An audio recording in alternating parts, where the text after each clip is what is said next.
The Gardner of Bath is just a small local store. We like to do really eclectic gifts, something that you're not going to find in the mall.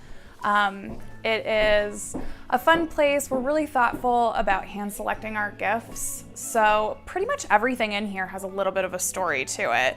Whether it be fair trade or made in America, everything's really thoughtful.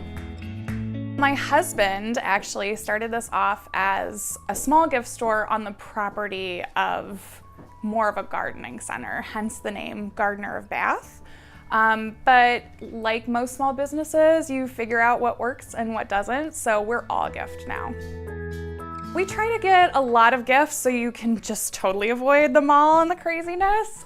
So we have everything from swell bottles to make your own beer kits to something as creative as like making your own kimchi kits.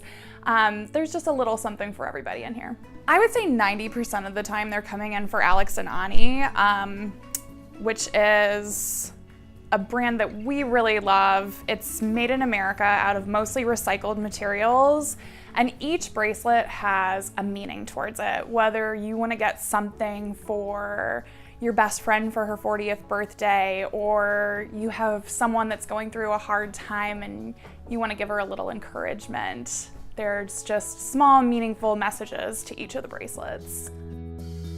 The swell bottles are double insulated bottles, so they keep hot drinks hot for 12 hours and cold drinks cold for 24. Even if you have it in your car on a really hot day, you're gonna open it up and it's gonna be cold for you. Or if you lose your coffee like I do, when you find it, it's still gonna be hot.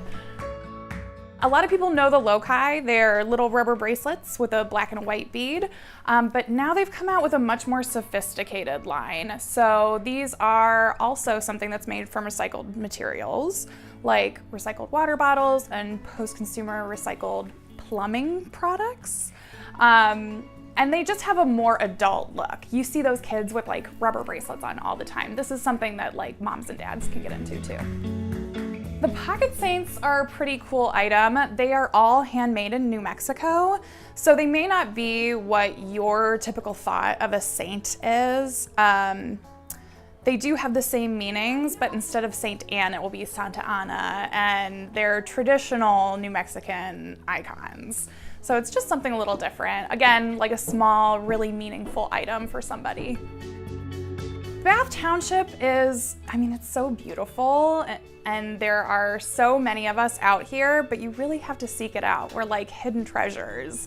So stopping here and grabbing lunch at one of the restaurants on Cleveland Massillon and finding some of the other small businesses on this road, it's definitely worth the trip, and it's not as far away from Cleveland as you'd think.